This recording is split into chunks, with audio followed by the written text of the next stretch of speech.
반갑습니다. 4월 7일 화요일입니다. 오늘 저에게 주신 하나님 말씀은 구약성경 시편 90편 1절에서 17절까지 말씀입니다. 시편 90편 1절에서 17절까지의 말씀을 읽어드리겠습니다. 주여, 주는 대대에 우리의 거처가 되셨나이다. 산이 생기기 전, 땅과 세계도 주께서 조성하시기 전, 곧 영원부터 영원까지 주는 하나님이시니이다. 주께서 사람을 티끌로 돌아가게 하시고 말씀하시기를 너 인생들은 돌아가라 하셨사오니 주의 목전에는 천년이 지나간 어제 같으며 밤의 한순간 같을 뿐이니이다. 주께서 그들을 홍수처럼 쓸어 가시나이다. 그들은 잠깐 자는 것 같으며 아침에 돋는 풀 같으니이다. 풀은 아침에 꽃이 피어 자라다가 저녁에는 시들어 마르나이다. 우리는 주의 노에 소멸되며 주의 분내심에 놀라나이다. 주께서 우리의 죄악을 주의 앞에 놓으시며 우리의 은밀한 죄를 주의 얼굴빛 가운데 두셨사오니 우리의 모든 날이 주의 분노 중에 지나가며 우리의 평생이 순식간에 다하였나이다. 우리의 연수가 70이요 강건하면 80이라도 그 연수의 자랑은 수고와 슬픔뿐이요 신속히 가니 우리가 날아가나이다. 누가 주의 노여움의 능력을 알며 누가 주의 진노의 두려움을 알리까? 우리에게 우리 날 계수함을 가르치사 지혜로운 마음을 얻게 하소서. 여호와여 돌아오소서. 언제까지니까? 주의 종들을 불쌍히 여기소서. 아침에 주의 인자하심이 우리를 만족하게 하사 우리를 일생 동안 즐겁고 기쁘게 하소서. 우리를 괴롭게 하신 날수대로와 우리가 화를 당한 연수대로 우리를 기쁘게 하소서. 주께서 행하신 일을 주의 종들에게 나타내시며 주의 영광을 그들의 자손에게 나타내소서. 주 우리 하나님의 은총을 우리에게 내리게 하사 우리의 손이 행한 일을 우리에게 견고하게 하소서. 우리의 손이 행한 일을 견고하게 하소서. 아멘. 아멘. 신앙의 지혜를 얻은 사람의 특징이라고 한다면 시간과 영혼의 차이를 아는 것이라 말할 수 있습니다. 곧 영혼과 시간에 대한 구별을 깊이 이해할 수 있는 자들이야말로 진정 복을 받은 자들이라 볼 수 있는 것이죠. 하지만 인간은 언제나 고래로부터 이 시간과 영혼의 차이를 극복하려고 애써왔습니다. 아니, 시간 안에 제한이 있는 한계를 넘어서고 영혼의 자리에 들어가고자 그토록 애써 왔는지도 모릅니다. 그 일환이 창세기에서부터 시작된 아담과 하와의 범죄로부터 우리는 발견할 수가 있습니다. 왜 굳이 하나님과 같이 되려고 했을까요? 아담과 하와는 무엇이 부족해서 신과 같은 자리에 올라가고자 했을까요?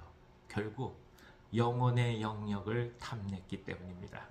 시간 안의 존재를 벗어나서 완벽한 영원한 존재로 더 이상 그 어떤 것으로부터 구속받지 않는 존재로 살고 싶었던 것이죠. 그래서 하나님의 자리를 탐했던 것이 결국 죄로 연결되었고 오히려 영혼을 향해 나가고자 하던 그 모든 소망들이 죽음이라는 시간의 굴레에 더더욱 갇혀버릴 수밖에 없는 상황이 되고 만 것입니다. 이것이 인간입니다. 그렇기 때문에 이 시편 기자가 인생을 가리켜서 신속히 갈 수밖에 없는 것이고 자랑할 수 없는 것이라 고백할 수 있는 것은 참으로 깊은 지혜와 또 영성을 알 수 있게 하는 대목이기도 합니다.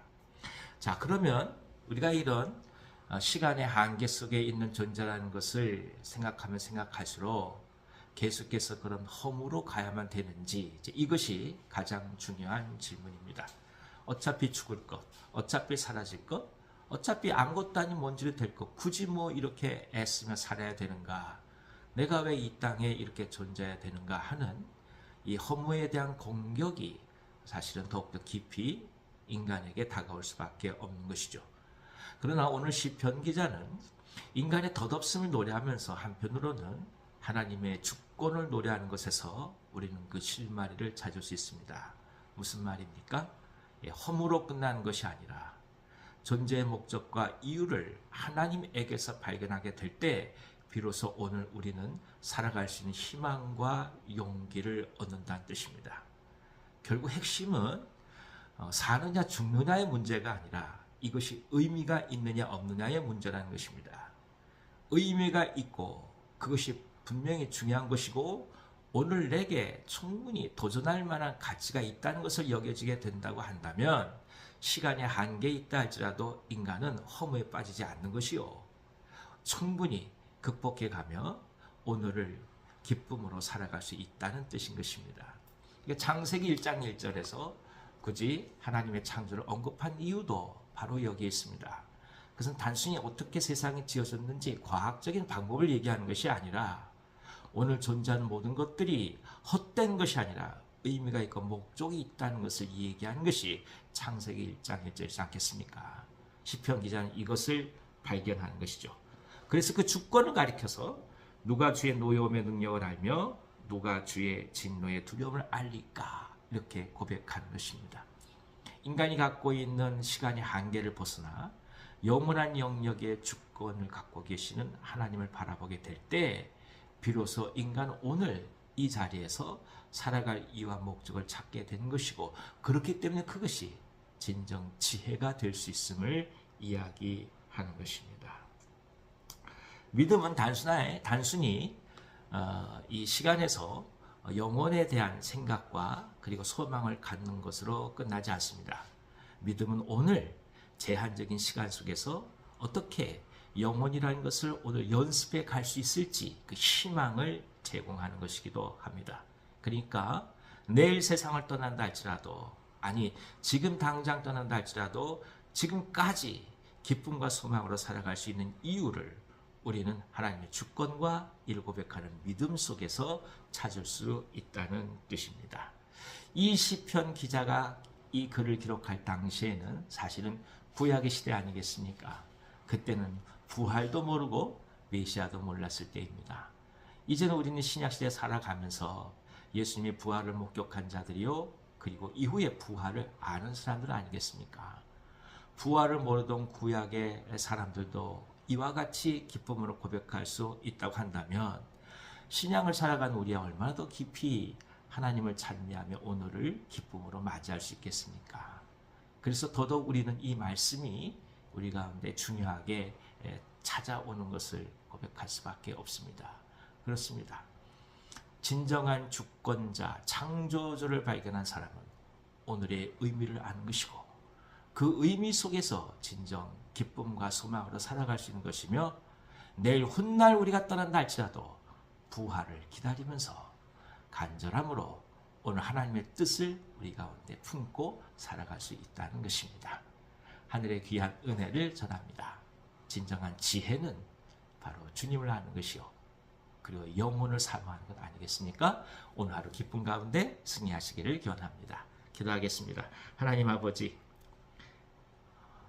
유한한 인생이 결국 의지할 것은 하나님밖에 없음을 깨닫습니다. 그리고 그 하나님 속에서 하나님 원하시는 소망을 보게 하시고 이 시대 오늘 허무에 빠져서 허우적대는 것이 아니라 의미와 소망과 목적을 발견하여 기쁨과 그리고 간절함과 열정으로 오늘을 살아갈 수 있도록 역사해 주옵소서. 병상에 있는 환우들 지켜주셔서 하늘의 은혜로 채워주시고 회복이 있게 하옵소서. 예수님의 이름으로 감사하며 기도하옵나이다. 아멘. 아멘. 오늘도 기쁨으로 승리하시기 바랍니다.